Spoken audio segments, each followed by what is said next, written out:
নমস্কার, আমি জ্যোতিষী শ্রী শারদিয়া শাস্ত্রী। আজকে আমি আপনাদেরকে বলবো মেষ রাশি সম্বন্ধে। মেষ রাশির জাতক জাতিকারা আপনারা কি উপায় কি টোটকা করলে আপনাদের ভালো হবে। ধরুন সামান্য চলতি পথে আপনাদের বাধা বিপত্তি অনেক কিছুই আসছে, তবু বলবো এই উপায় এই উপচার করুন, খুব ভালো রেজাল্ট আপনারা পাবেন। আপনাদের আপনারা হচ্ছে পারদের শিবলিঙ্গ বাড়িতে অতি অবশ্যই প্রতিষ্ঠা করবেন। পারদে শিবলিঙ্গ রাখা আপনাদের পক্ষে খুব ভালো।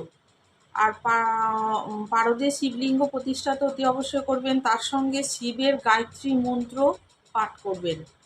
শিব পূজা তো করতেই হবে আপনার দিকে। আর বলবো আপনারা হচ্ছে লাল, গোলাপি ও হলুদ এই তিনটে রং আপনারা ব্যবহার করবেন। আপনাদের যে কোনো পোশাক পরছেন ধরুন, বা পছন্দ না থাকলেও যদি আপনারা ব্যবহার করেন খুব ভালো রেজাল্ট কিন্তু পাবেন। লাল, গোলাপি ও হলুদ এই তিনটে রং হচ্ছে আপনাদের গ্রহগত কালার।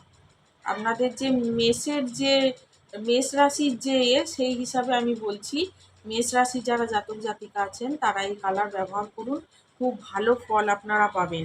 আর একটা উপাচার আপনাদের বলবো, ধরুন আপনাদের চাকরি নিয়ে সমস্যা হচ্ছে, চাকরি কারো হতে চাইছে না, তারপর চাকরির এমনি হব হব করে ঘুরছে, তারপর হচ্ছে আপনাদের বিয়ের জায়গাটা সমস্যা আসছে, বিয়ের যোগাযোগ আসতে চাইছে না সহজে, তাহলে আপনারা কি করবেন? এই উপাচারটা করুন। আপনারা যখন বাড়ি থেকে বাড়ির বাইরে মেন দরজার পা দিয়ে যখন আপনারা বাড়ির বাইরে বেরোবেন, তখন সাতটা গোলমরিচ আপনারা দরজার বাইরে রেখে ডান পা দিয়ে মারিয়ে আপনারা বাইরে যাবেন। যে কোনো কাজে আপনারা সফলতা পাবেন। এই টোটকাটা করে দেখুন।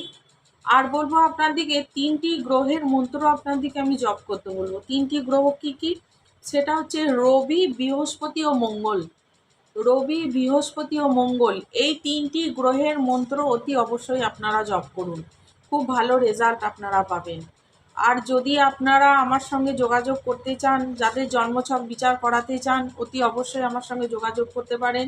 যাদের ধরুন বাংলার বাংলার তারিখ জানা আছে, বাংলা বার জানা আছে, আপনারা ইংলিশে সাল বার করতে চাইছেন, তাহলে তারাও আমার সঙ্গে যোগাযোগ করতে পারেন।